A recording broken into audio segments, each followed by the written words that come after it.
In 2012 and 2013, the community of Onderstepoort in South Africa was haunted by a brutal series of murders and rapes that shocked the entire region.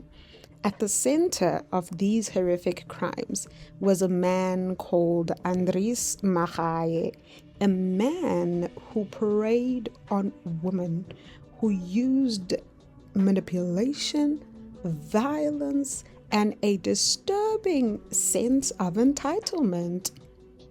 With at least 3 confirmed victims, Makgae's reign of terror left a permanent scar on Onderstepoort, turning a peaceful area into a place of dread and heartbreak. This is the early life of Andries Makgae, which I believe was the making of a monster. Now, little is documented about Makgae's early life, yet what is known reveals a troubled past.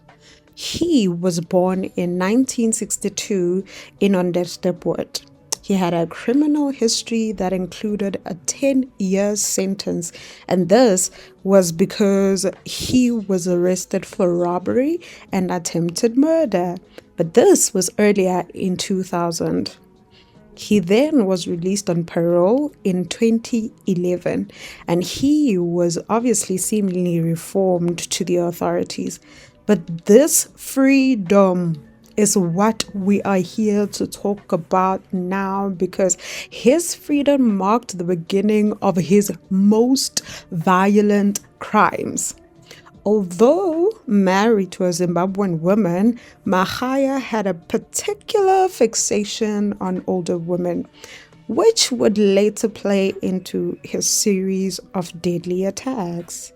Now, let me tell you about the modus operandi of how Andries targeted his victims. Makgae's crimes were chillingly very smart and systematic. He lured his victims, primarily older women, to secluded areas, often under the guise of socializing at a local shebeen or a tavern. This is obviously a type of informal bar. Once isolated, he would violently assault, rape, and ultimately strangle the victim using their own underwear. I know that's sick, very sick to think of. After the killing, he disposed of their bodies in remote or bushy areas, allowing them to decompose or even become scavenged by wildlife. This macabre practices ensured that by the time the bodies were discovered, they were often in a state of advanced decomposition, making forensic analysis difficult. And like I said, Makgae was a smart man. But the murders caught up with him. He started to create a trail of violence and fear. Andries Makgae's known crimes began on January the 1st, 2012. So when we start the new year of 2012 with people and children happy, thanking God because they've seen the next year, this man was thinking of how to assault and kill another person. It was on the 1st of January when he assaulted and killed 60-year-old Maria Pilore. Pilore had been visiting a tavern in Onderstepoort and was on her way to retrieve water from Barnacord Dam when Makgae quickly attacked her. Her severely decomposed body was later identified by family members, and guess what? Only by her shoes and a water bucket found nearby, as her remains were too degraded to establish a clear cause of death. This is a real horror. And just weeks later, on February 4th, he struck again. This time, his victim was 69-year-old Juliet Makgae. Juliet was heading to a local shop. Makgae brutally raped her and used her own underwear to strangle her, leaving her body to rot in dense bushes until it was discovered days later. Nearly a year later, on January 3rd, 2013, he clearly likes January, but he attacked a much younger woman. She was 29 years old and her name was Praise Mbatsi. While she was home alone, again, he used her underwear to strangle her. I know what's sick, just saying it makes no sense. But he then disposed of her body in the same remote area. Her husband then reported her missing, and her decomposed remains were then located 3 weeks after the incident had occurred. Makgae did not stop there. His final assault then occurred on January 10th, 2013, just 1 week after Mpatsi's murder. This time, he broke into the home of 44-year-old Selina Eva Makgae, where he subjected her to a horrific ordeal, raping her twice. Not once, but twice, and demanding money before fleeing. Makgae survived the attack, though severely injured, and her family promptly notified the police, who managed to apprehend Makgae soon afterwards. This then created an importance of an investigation having to be launched. Law enforcement is now getting into the picture. The Onderstepoort police struggled with the case, and this was due to the advanced decomposition of the bodies and Makgae's invasive tactics. With little forensic evidence, they obviously had to rely heavily on survivor accounts and community tips, and thank God there was a survivor from an attack he had. That final attack on Selina Makgae was the one that surely provided the break that the police needed, allowing law enforcement to connect Makgae to the other murders. As more details continued to surface, the true extent of his heartless brutality came to light, further horrifying the community. The community just wanted a confession, because this person was a reign of terror. Following his capture, Makgae then confessed to several of the murders, describing his resentment towards women, a hatred that he claimed stemmed from being infected with HIV by a former partner, a condition he had inadvertently passed to his wife.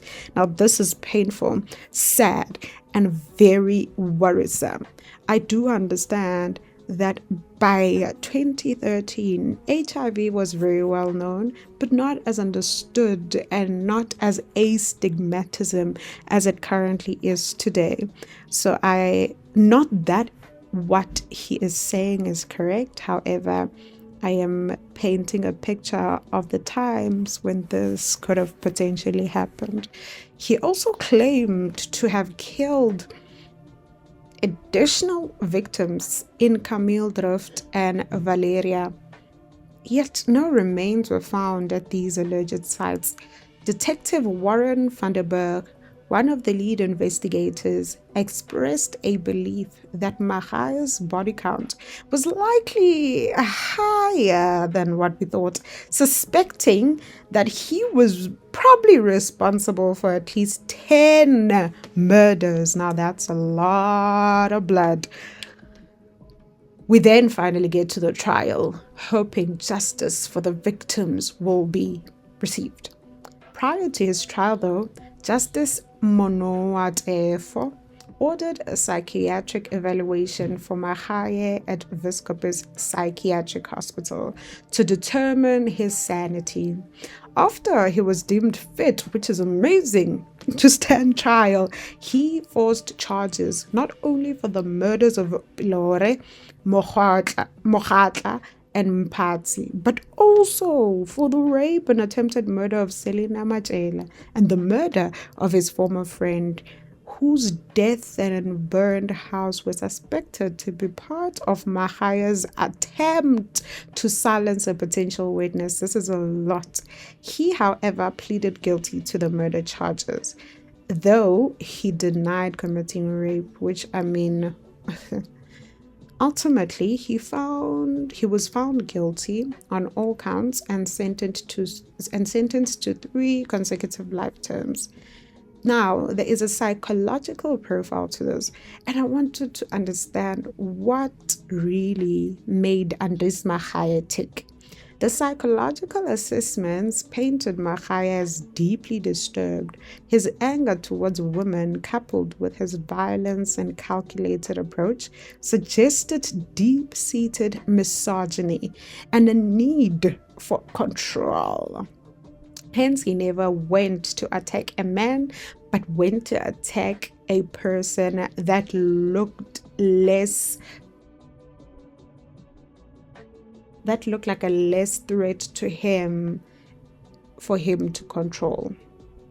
He claimed justification of being wronged by women pointed to a robbed sense of entitlement and revenge. Regardless of how hurt we all are, we do not go and create heinous crimes or act according to how he acted, which was in one of the most heinous ways. There is an impact on the community and together with the entire country. The community of Onderstepoort was obviously left devastated.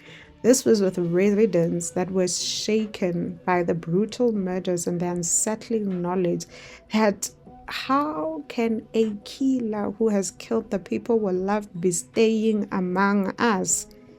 They looked at him as one of their own because the place was too small. They thought they were in the same team, and yet he was a scavenger waiting for a moment. How then do you feel as a community member who is a parent, and every day when you go to work, leave the children with the helper? They are so free to run around the streets playing with cars, with sand, with bricks, with other children as well. And you do not see a problem because your children are living in an Ubuntu community where one child is everyone's responsibility. But what happens when you realize that not all people in the community, families of the victims and local women were obviously the ones that would be particularly affected, with many feelings that their sense of safety had been permanently compromised. Security measures, at least, were increased, and the case became a grim reminder of the ongoing dangers that women face and that are caused by the vulnerable situations that women find themselves in. But there is a legacy of such crimes. We need to have lessons to learn and awarenesses to speak on. Makgae's crimes highlighted serious issues with the parole oversight and the need for better community awareness programs. I think that would be something that could assist many communities. Authorities took this case as a warning to also improve tracking of released violent offenders, while local organizations pushed for increased support systems and awareness about violence against women. I would then conclude by saying, we remember the victims and we are happy that they are trying to move on after the justice has been served. The story of Andries Makgae serves as a harrowing reminder of the dangers that can exist within communities. The families of Maria Pilore, Juliet Mokgatla, Praise Mpatsi, and Selina Majela continue to mourn their losses, even as they strive to heal. This particular tragic series of events underscores the importance of vigilance, the necessity of strong legal consequences for violent crimes, and the need to support those who are suffering in face of such horrifying violence.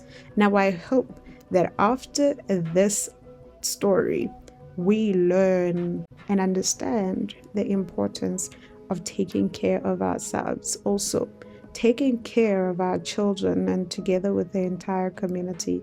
We pray for the families that have lost loved ones, that God may continue to protect every single one of them and make them able to heal and forgive the man who made all these acts happen to the people they love. Until next time, bye.